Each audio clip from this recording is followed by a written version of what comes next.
Well, folks, here's my new backyard. Hay shed. Can't even see the house because of all the trees. On Monday, deputies discovered 3 bodies covered in a shed. What's up, Iwu crew? It's the Raven, here to share with you another shocking, interesting, or just strange, but very true story. Today's story might just have the most insane twist I've ever heard, and what makes it so tragic is that none of the people involved could have ever seen it coming. And I am back for another new video with my mom. Hi. Today I'm going to be covering a story so chilling, it'll make you second guess every stranger you see in public. In 2017, the prime and really only suspect of a horrific and heartless crime vanished. And to this day, despite leaving behind a trail of clues, they've never been caught. I want to start by saying, if you know or ever happen to cross paths with this person, you should call 911 immediately. On June 19, 2017, police arrived at a quaint farmhouse property in Idaho to conduct a welfare check on its new residents. A 60-year-old man, his 47-year-old girlfriend, and her teenage daughter. They just excitedly moved into the home, but nobody had heard from any of them in several days. Something just wasn't right. When the first officer arrives at the ranch, he's immediately hit with a smell that stops him cold in his tracks. He knows exactly what it is before he walks any further. The smell of something rotting. There's a shed near the house, and that's where the odor seems to be coming from. So he radios in some backup and starts to make his way over to investigate. The closer he gets, the stronger the smell gets, and the sheer number of flies swarming around him increases immensely. He can feel in his gut that he's about to discover something he doesn't want to see. But he proceeds anyway. When he finally opens the door to the shed, sunlight shines through the crack and into the small storage area before him. There on the floor is a bright blue tarp, and it's draped over something, or rather, someone. As he pulls back the tarp, he slowly reveals the bodies of 3 people laying side by side, all of whom had been brutally killed and left to rot in the shed, likely for days. As it is essentially the peak of summer, the weather has sped up the decomposition process substantially, making it hard for anyone to determine who the deceased individuals are. Though it isn't hard for friends and family members alike to assume that owner Mike, his girlfriend Nadia, and her daughter Peyton are the corpses on their property. Seems like a safe enough assumption, right? But once authorities were able to identify the bodies, they were faced with a shocking twist that nobody ever expected. Told you so. While 2 of the bodies did indeed belong to the trio who occupied the home, one of them did not, which left everyone with 2 harrowing questions. Who was this mysterious stranger lying dead on someone else's property? And perhaps even more chilling, where in the world was the missing 3rd resident? As the puzzle pieces of this convoluted case started to come together, the victims' loved ones would come to one chilling conclusion. No matter how well you think you know your friends, you can never be sure what double lives they could be living. Let's go back to where it all started.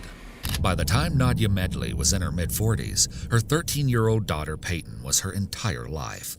But the single mother often had trouble making ends meet after her husband passed away in 2014. She also sadly lost a child shortly after its birth around the same time. For a while, Nadia and Peyton were essentially all each other had in the world, but that was all about to change.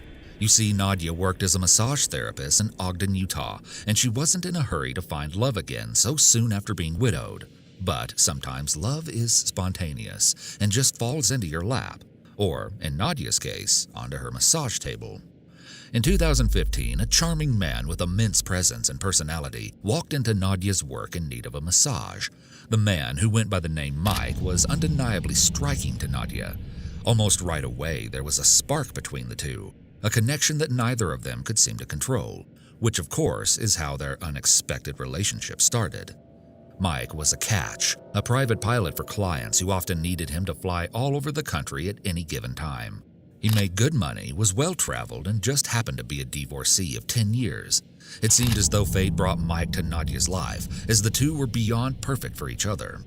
Their relationship started off slowly, though it quickly grew more serious as the months went on.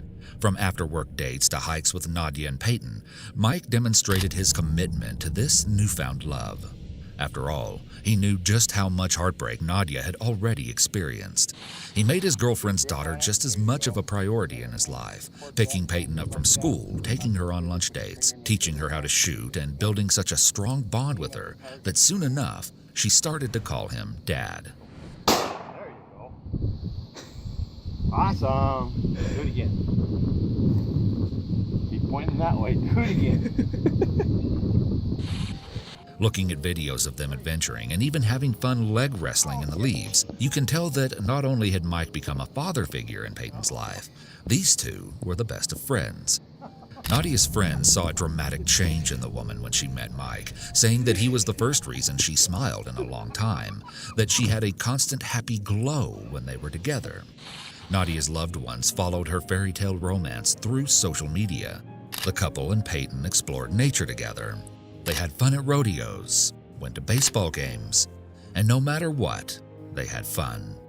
It was clear to everyone that Nadia's new romance was flourishing. She made sweet posts like, "Went to Cheap Trick, Joan Jett, and Hart tonight, thanks to my ever-so-thoughtful boyfriend, Mike.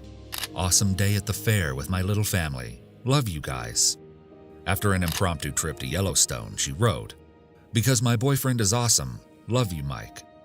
Hi everybody, it's me Peyton. I am going to be like every YouTuber ever, and I'm going to make a vlog. We're going to Yellowstone right now, and how much longer do we have? Like 4 hours? Okay, yeah, 4 more hours. And yeah, it's a really pretty drive though. I'm happy. But all relationships have their honeymoon phase, and according to Nadia's best friend, there was a little turmoil that started to brew as time went on. Apparently, Nadia asked Mike 2 or 3 times for help paying mortgage. After a few times of being asked, Mike firmly declined, saying that they were moving too fast and he couldn't do this. But Nadia was not buying it. She had seen one of his paychecks, which reportedly showed that Mike made $10,000 in a single month. Nadia knew that Mike made a lot of money as a pilot, and she didn't understand why he wasn't willing to help her out financially. This heated dispute became a point of contention and eventually led to a brief separation of the pair. However, their love was like a magnet pulling them back to one another in no time. Nadia texted her friend, "He told me separation wasn't making him feel any better. We really have a hard time being apart at this point." Perhaps the most difficult part of their relationship to manage was the frequent distance between Nadia and Mike. After all, Mike's work often took him far from home for a considerable amount of time, sometimes for weeks on end, which can definitely put some strain on a relationship. But as they say, distance makes the heart grow fonder, which is exactly what happened with Mike and Nadia. The distance and time, it seemed, had nothing on the bond they have formed. In fact, it had only made Mike realize that he couldn't bear to spend so much time away from Nadia and Peyton anymore. This once casual relationship needed to be more permanent. So Mike ended up purchasing a ranch in Caldwell, Idaho, and told Nadia that he simply couldn't let her think he wasn't ready for commitment. He invited her and Peyton to move in with him and promised the two of them anything they wanted.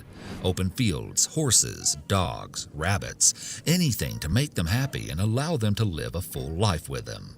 Nadia's status updates captured her growing excitement as this living arrangement went from a tentative idea to a concrete plan. Nadia, Peyton, and Mike were ecstatic to start their new life together. In fact, Nadia was so excited that she started to dedicate all of her time to decorating the ranch. Never in her life did she have so much space to work with, and she was beyond ready to turn the farmhouse into a proper home for her and her 2 favorite people. She started putting up fences around the yard and building pens, coops, rabbit runs, you name it. On May 10th, she shared this video of the expansive property, and it wasn't hard to tell she completely fell in love with the land. Notice the shed she pointed out in the background. Well, folks, here's my new backyard. Kind of liking this just a little bit. Still a little bit of fence to build here. Dogs are the only thing that's grazing now, but that will change. This is where the chickens live. Hay shed. Can't even see the house because of all the trees. Yeah, baby. We're loving it. For both Nadia and Mike, they felt that they'd finally found their forever person. This was a new beginning unlike any other. It was a dream come true. It felt almost too good to be true. And unfortunately, that's because it was. In June of 2017, Nadia needed to take a trip back to Utah to pick up some of the horses that Mike had purchased for the ranch. Mike himself couldn't go pick them up because he had to work and wouldn't be around, so Nadia volunteered to do so.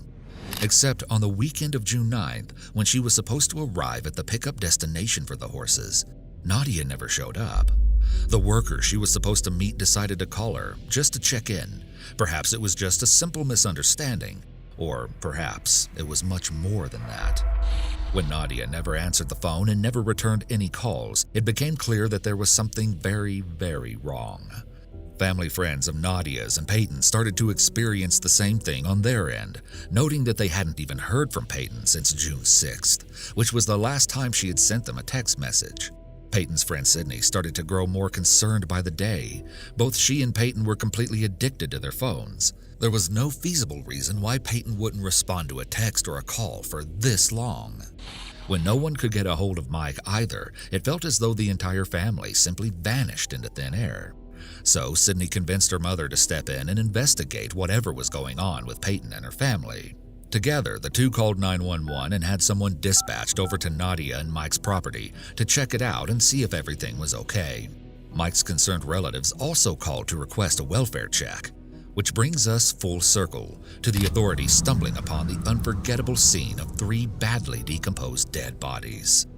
You're probably wondering who those bodies belong to. Well, let's start with the odd one out. This is where things get crazy. Eventually, officers were able to get dental records back to identify the mysterious third body. It was a woman, and her name was Cheryl Baker. She is also an Ogden, Utah local, but although Cheryl had been from the area, she had virtually no connection to Nadia and Peyton while she had been alive. So why was her body amongst theirs on the farmhouse property? Well, like I said, Cheryl had no connection to Nadia and Peyton. She did, however, have a connection to Mike. You see, Mike's real name is Gerald Michael Bullinger, and Cheryl Baker was his wife of 7 full years up until her sudden death. You heard me right. Cheryl and Gerald were married for 5 whole years before Gerald even started dating Nadia. Not only was Gerald cheating on Cheryl by starting an entire new family with Nadia, but the home where his mistress and her daughter lived in Ogden had only been 8 miles away from where Gerald had lived with his wife the whole time. This, of course, is why it was so easy for Gerald to pull off living a double life. He could easily move back and forth between his 2 partners without raising any suspicion. You just can't make this stuff up. However, Nadia's best friend later admitted that she always found it weird that, despite the closeness of their houses, Nadia didn't seem to spend many nights with her boyfriend. She recalls Nadia only staying over with Gerald one time, but she figured that the man was just easing back into things since he said this was his first relationship in 10 years. I cannot stress how deceiving this man Gerald is. He literally could not get proper funding to actually buy the ranch he moved into with Nadia and Peyton, so he had Cheryl purchase the property for him, telling her that it would become their retirement home. In other words, the property Gerald lived on with Nadia was not even in his name. Cheryl had purchased it completely on her own. All the while that Nadia had been sharing excited posts about moving to the idyllic rural land, so too had Cheryl been gushing with colleagues how she just couldn't wait to spend her retirement in the beautiful countryside with the man she loved. Most notably, the ever-creative Cheryl, who loved crafting, taught art, and even made her own wedding dress, wished to turn the large shed on the farm into her very own art studio. So it's no surprise that Cheryl had wanted to see the property for herself in June of 2017. She had just retired as a teacher on June 6 after spending many years working at schools for the deaf and blind. Although she had agreed to stay behind and sell their Utah home while he was supposed to live in a trailer on the Idaho property by himself and fix it up nice for her, she suddenly decided to drive 5 hours to where the property is located, excited to pleasantly surprise her husband with an impromptu visit. It was weeks before she was supposed to be there, but without a job to tie her down, Cheryl saw no reason why she shouldn't go reunite with her husband for a little while. Upon arrival, we can assume she was perplexed to find that there was a substantial amount of progress being done on the property, and confused when she saw a fully functioning home with a car parked in the driveway and animals running around. This was her property, and she surely hasn't been working on it. She probably thought Gerald was having some construction and remodeling done for the two of them as some kind of surprise. Perhaps Cheryl hopped out of her car and walked up the driveway, interested to see who was inside the house and what they were doing on her property without her consent. From here, we can only speculate what really went down on that fateful day. Maybe when Nadia opened the door, Cheryl's newfound suspicions were only confirmed when Nadia asked who Cheryl was, and the two realized they were being played by the same man. As for what happened after Cheryl and Nadia met face to face, the details are unclear. Presumably, the two women found out that Mike, Gerald, had been cheating on both of them with each other. It's likely that they were both incredibly frustrated with themselves and each other, but mostly Gerald. And at some point, police assumed that Gerald must have discovered that the two women had found out about each other, unraveling his secret life. That's when officers believe he became violent. As his whole world came crashing down in an instant, it is alleged that he took out his anger on not only Cheryl, but Nadia and even young Peyton. That's right. The three gruesome bodies on the property were tragically identified to belong to none other than sweet and considerate Nadia Medley, her innocent daughter Peyton, and Gerald's 56-year-old wife, Cheryl Baker. When the bodies of the victims were analyzed, it became clear that they had all three been shot in the head, execution style, before their corpses were discarded into the shed on Gerald's property. In addition, while some of the animals on the property were alive and roaming around, such as a snake and some rabbits, several animals, presumably family pets, were found dead, including some birds and 3 dogs, who, just like the human victims, had been shot execution style. All of the specifics of how that came to happen are unknown by almost everyone. Everyone except Gerald himself. But he is nowhere to be found. Can you imagine how it must have felt for the victims' loved ones to find out they'd been caught up in one big lie this whole time? One of the things I found most bizarre about this case was the fact that Cheryl's relatives came forward to say that the whole time Gerald was having an affair with Nadia, nobody noticed any signs of him pulling away from his wife. They remembered him as a supportive husband who made time to spend holidays with the in-laws and go on outdoor family adventures. In fact, they believe Cheryl thought her marriage was absolutely perfect. Just the thought that Gerald was such a good liar that he could keep up this charade convincingly for so long is mind-blowing to me. On a similar note, one of Nadia's friends was so confused by the news reports stating that Cheryl was Gerald's wife that she reached out to the news channel and told them, I think you have it wrong. He wasn't married. It's safe to say that Gerald was extremely successful in pulling the wool over the eyes of everyone he knew. I think Cheryl's brother put it best when he said, I don't know what his plans could have been. Just pick one and tell the other to go home. You don't kill them. And that's another fascinating rabbit hole of this case. What was Gerald's plan? Well, the first assumption might be that he always hoped to keep his two lives separate, but promising both his partners a new life in the same exact house was obviously a ticking time bomb. Cheryl's brother has speculated that the closest theory he could come up with was maybe Gerald was waiting for Cheryl to sell their house in Ogden, which was in her name, so that he could cash in on the money before leaving her for his mistress. After all, it is weird how much Gerald seemed to struggle with money given his seemingly lucrative career. I mean, I kind of wonder myself how much he was actually working. Both of his lovers were okay with him being away for weeks at a time because of his occupation, but since he had to fit in quality time with both sides, maybe putting in actual flying hours was low on his priority list. All the same, I really want to know what Cheryl thought when he saddled her with all the financial burdens of buying the new Idaho farmhouse. But what if the choice to bring his two lovers to the same area had a different purpose? That's right. Many people theorize that Gerald may have been hoping to start a polygamous marriage where his relationships could seamlessly merge into one family, or where Gerald could have his cake and eat it too. Still, I just don't know if he would take that big of a risk knowing both women would be furious at him for his infidelity and more than likely not open to the idea of sharing a husband. Yet another thing people have called into question is Gerald's religious views. There seems to be many conflicting reports. Nadia's best friend has stated that both Nadia and Gerald were very atheist, but Gerald and Cheryl were apparently dedicated members of a Hindu temple. Still, other articles claim that Gerald told Nadia he was a Mormon from Montana.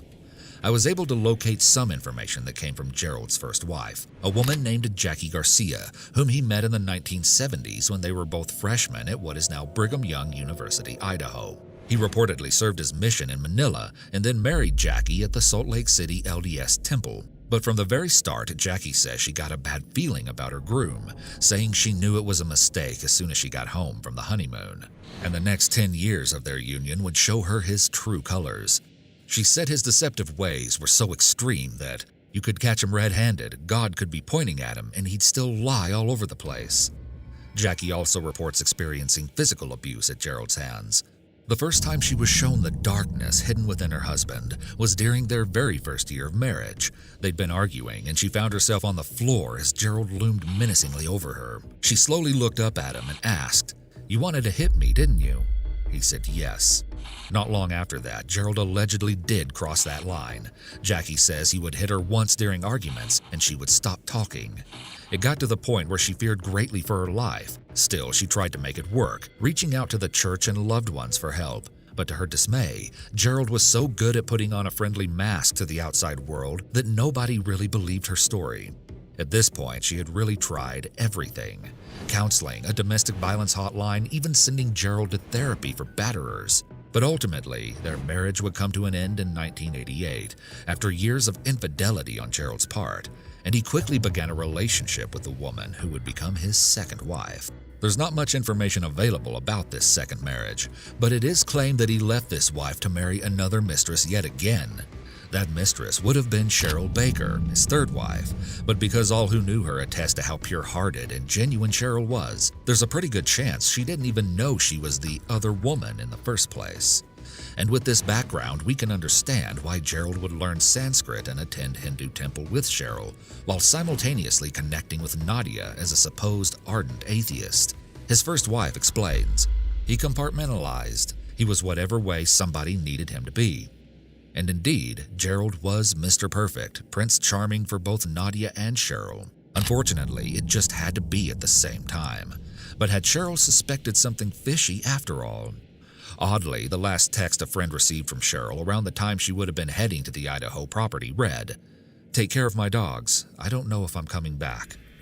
At first, this wasn't too concerning, as the recipient of the message just assumed Cheryl had decided to take a backpacking trip with Gerald, as they were known to do. But seeing this message with the gruesome context behind it makes me think Cheryl may have had an idea what was going on and was going to the home for more than just a light-hearted surprise visit. But then again, many have raised the question, how do we know Cheryl's even the one who sent that text? Would her husband have used her phone to send it after her death? Personally, I don't think Gerald would go out of his way to send a text like that just to protect their dogs. After all, it would tip people off that something was wrong. And if the many dead animals found on the farmhouse property prove anything, it's that Gerald doesn't care that much about preserving his pet's well-being. However, CBS reported that the text was sent around June 11th, and authorities believe the crime occurred on the 8th or 9th. So with that in mind, maybe Gerald really was behind the odd message. But on the topic of if Cheryl suspected the affair or not, there's one last thing that really confounds me about this case: the social media posts. With how recent this case took place, and how close Gerald's two lovers lived to one another, I just absolutely cannot fathom how he was so unbothered by Nadia constantly posting him on social media. I mean, there's pictures, videos, and posts where it's abundantly clear that Gerald was a part of this little family, going to concerts, rodeos, hikes together. Was he not worried that the friend of a friend might see one of these posts and then the whole jig would be up? Granted, it seems like Cheryl herself might not have been that active on social media, but it's just crazy to me that Gerald wasn't more paranoid about how much Nadia posted him. It would have just taken one mutual friend from Ogden seeing those lovey-dovey updates to expose his lies. However, it seems like Nadia just referred to him simply as Mike in her status updates, so I'm guessing that he didn't have a Facebook account to even tag, but still. Regardless, you want to know the most frustrating part about this investigation? Authorities believe that Gerald Bollinger had a distinct head start before anyone even noticed that Nadia, Peyton, or Cheryl were missing. In fact, Gerald had 10 whole days to start his life on the run before anyone was even looking for him, and he used them to his advantage. According to investigators, Gerald actually spent the first 24 hours in Idaho after the death of Nadia, Peyton, and Cheryl. Just thinking about the possibility that he slept in the farmhouse with the 3 dead bodies right next door in the shed is absolutely chilling. And actually, one neighbor told reporters that she had actually heard screams near the property in the middle of the night, around the time when the murders would have taken place. But she didn't call the police because she wasn't sure if it was an animal or a woman, and figured that a neighbor who lived closer to the farmhouse would report the strange activity if it was really serious. What's more, other neighbors would actually report hearing gunshots around the time of the crime. But then again, this was not really a big deal. The rural area was full of hunters and target shooters. I mean, we even saw that Gerald taught Peyton how to shoot. So, of course, neighbors would assume the gunshots were from recreational use. Still, I think it's important to clarify that even though this property was technically rural, the houses are close together enough that I find it strange no one noticed anything weird. Perhaps the dense aligning of trees that Nadia had looked forward to receiving privacy from was just enough to hide the dark deeds taking place there from any curious eyes. Can't even see the house because of all the trees. However, from the victim's manner of death, it appears that there may have not been all that much of a struggle that could have alerted anyone in the first place. It is believed that Nadia, Peyton, and Cheryl all died from a single gunshot wound to the head. This makes it seem like Gerald had the time and control to carry out a cold and calculated execution. But consider the circumstances. Whether Gerald was home when his wife met his mistress or he arrived home later to find the angry women waiting for him, it seems like the ensuing passionate argument would have been very chaotic. If Gerald had pulled out a gun, it's hard to imagine that the three victims wouldn't have tried to fight back against him. So how was it that they all died of such clean and precise bullet wounds? Some have theorized a scenario in which Gerald was already home at the farmhouse with Nadia and Peyton, when suddenly he saw Cheryl's car pulling into the driveway. Knowing that the jig was up and that he couldn't take on all three of them at the same time, perhaps he decided to take out Nadia and Peyton first, then waited at the door to surprise his defenseless wife with a sudden attack. Some have posited that Gerald could have shot Nadia and Peyton while they were asleep. I suppose this would make sense if Cheryl had arrived to the property late at night, and maybe that would explain the scream the neighbor heard. But ultimately, we just don't really know those specifics for sure. Investigators say that on the morning of June 10th, Gerald casually went to get breakfast in the next town over, in Nampa, Idaho. It seems like he wasn't even in a rush to get away, and apparently wasn't scared to show his face in public. I can just imagine him monitoring the news to check if the bloody crime scene he left behind had been discovered yet. After enjoying his morning meal, Gerald was heading back to Utah. Once back in Utah, Gerald switched out his truck for Cheryl's car that had been having some maintenance done in an effort to throw investigators off of his trail. And finally, on June 11th, Gerald was seen on video entering the Bridger-Teton National Forest in Wyoming, which is the last known location of Gerald, as it was the last time police were able to track him. After some searching, authorities were able to locate Cheryl's car at an abandoned campsite, but Gerald wasn't anywhere to be found. At least, investigators think he wasn't. There are a variety of theories surrounding Gerald's current whereabouts. Amongst the most popular are the fact that he easily could have managed to hitchhike his way out of the national forest, and maybe even out of Wyoming. However, some people also theorize that Gerald could have just continued his way through the woods and taken his own life out of guilt. Canyon County Sheriff Kieran Donahue has even said multiple times that his instincts lead him to believe that Gerald is dead. But whether that be from intentional self-harm or just exposure to the elements is up for debate. Some netizens have complained about law enforcement's insinuation that Gerald is probably dead. These online theorists point out that if he wanted to end his life, he probably would have done it in the heat of the moment, directly after the crime, instead of fleeing the area. Close friends of Nadia's believe that Gerald is far too egotistical to end his own life. One anonymous individual who knew Gerald for more than a decade quipped, "If you know about sociopaths, you know they're unlikely to kill themselves. He would have to feel guilty, and he doesn't have a conscience." I wanted to look a little into the actual definition of a sociopath, since the term seems to be thrown around a lot these days. The official consistent behavior patterns indicative of the disorder include the following: lack of empathy for others, impulsive behavior, attempting to control others with threats or aggression, using intelligence, charm, or charisma to manipulate others, not learning from mistakes, and lying for personal gain. There are clear examples of Gerald exhibiting each one of these criteria, so perhaps that title would be a good fit for him. Or, at the very least, it can be said that he exhibited sociopathic behavior in many aspects of his life. Cheryl's friends even said the eventual husband and wife met on a plane, and by the time they landed, he had gotten her phone number, so there must have been something infectious about his personality. Too bad he used it to manipulate those who trusted him most. Law enforcement emphasized just how rugged the 3.4 million acre area he disappeared into is, saying that it is littered with grizzly bears, wolves, and coyotes. Gerald apparently has taught survival training in the past, but even if he was able to sustain himself for a little while out in the wilderness, he probably would have had to find more welcoming accommodations before winter fell. What's interesting is that many of his old friends actually theorized that he could have used his trademark charm and charisma to convince another unsuspecting woman to take him in. I'm sure if he's still alive somewhere out there, he would be going by an alias, so that's why spreading his photo around is so crucial. The sheriff has said that the evidence points to him still being in the country, probably within the West if he's indeed still living. But here's where things get even crazier. On July 20th, 9 days after Gerald entered Bridger-Teton National Forest, a couple of workers from a recreation center reported seeing someone who looked just like Gerald in a tent at a camp spot less than 2 hours from where his car was found. Could Gerald have narrowly escaped being caught again? On June 28th, a tip was received from someone who thought they saw Gerald driving south on Interstate 15 near Salt Lake City, while others reported possible sightings of the fugitive in Pocatello. Police dogs, helicopters, and infrared technology have all been employed in the expansive and intensive search for the suspected killer on the loose, but all to no avail. What's really weird is that one sheriff stated plainly that they collected evidence that indicates Gerald is dead, but he stands firm that they cannot be closed-minded in this investigation. I would really like to know what that evidence is that indicates he is dead, but it doesn't seem to have been made public. One of the most eerie things about this case is that Nadia's Facebook page has not been taken down, and so we can still read her final posts. They're like a time capsule showing a woman who is happy, optimistic, and totally head over heels for her boyfriend, excited for the future. In her very last post, she says that the last thing she thinks before going to bed is, "Life is good," and affirms that she has found love. Before that, a photo of Peyton, a cute snapshot of Nadia with her dog, and a scenic picture of the rural front yard she loved so much.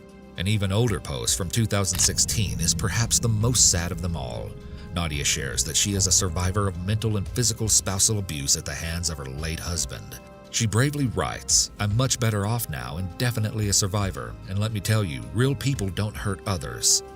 About a year before the murders, she posted a photo of Mike and Peyton, writing, "Happy Father's Day to all the real dads out there, those who inspire their kids, who are there for their families, who take the time to make a difference."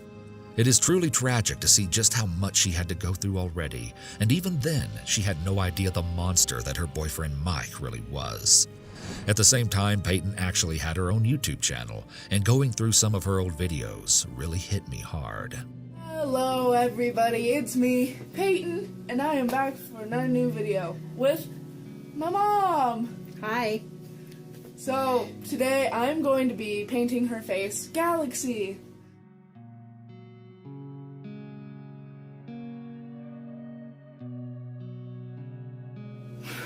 Comment down below what type of video I should be making next. I have a very one... Please don't say paint your mom. Just paint your mom all over. Oh god. Yeah. Not on YouTube, you won't. Her last video shows Peyton sharing her New Year's resolutions for 2017, having no idea that her life would be cut far too short. I just want to be able to, like, I don't know, have my own opinion more, be able to say stuff more. Like, if I don't want to do something, say no, I'm not going to do that. And with standing up for myself also, being able to tell people when something's, like, hurting me and getting them to stop. God, I need to focus. Fourth thing is, I want to do more writing, because as I doubt any of you guys know, I love to write. I have stuff published in my school's book. That's really good. I might read it to you guys. Because it's like kind of a way to express something I love to do. Like, I love to sing, and that's what I do on that channel. I love to, like, write my own songs. Like, I just learned how to play guitar, so hopefully, like, I'm not great, but I can do stuff. And so hopefully I'll be able to do that more. But it's just, altogether, just doing things that'll make me happier. Do things that'll make you happier. Like, don't just sit here saying, you know what, I'm gonna do that and it'll be great. No, do something. Actually do it. Do something that will make you happy. Do something that will impact your life for the better. If that's getting rid of some of the friends that treat you like complete, then get them out. Get rid of them. If you want to go talk to that hot guy at your school that you've had a crush on forever, do it. Don't just wait for the right moment, because guess what? There will never be a right moment. We don't have enough time in this world to just keep waiting for the right moment, because eventually we'll just give up. What we wanted to do won't seem important, we'll lose the interest, and we'll just live our lives not knowing, that we did that. We'll just live our lives in the what ifs, and that's not okay. You need to put yourself out there, because we have one short life, and no matter what you believe happens afterwards, we have one life, and you need to live it the way you want to, doing whatever you want to do, not what other people want you to do. Live your life the way that it makes you happy. But just listen to me. It's more important to live in the now and live like we're gonna die tomorrow than live like we have 20 years ahead of us, or however many years. Gerald Bullinger is really the only person of interest in the murder of Nadia, Peyton, and Cheryl, and needs to be located, dead or alive, as soon as possible. At this very moment in 2021, Gerald Bullinger is still considered armed and dangerous, and is very much wanted by the law. So keep your eyes peeled for a Caucasian male in his 60s who is around 6'1" and weighs approximately 240 pounds. From the last time he was seen, Gerald Bullinger has gray hair and brown eyes, as you can see in this photo of him. If you see him, do not approach him, but please call 911 immediately. And if you take one thing away from this story, remember that people are not always what they seem. And if something seems too good to be true, it just might be. Cheryl's brother has lamented, "I don't trust my own judgment on people anymore. I thought Mike was a nice guy. I'm not sure we would know the true story even if Mike were found." Now, I'd like to pass this story off to you. What do you think happened to Nadia, Peyton, and Cheryl? Why would Gerald remain on the run if he is not responsible for their deaths? And where do you think he is currently?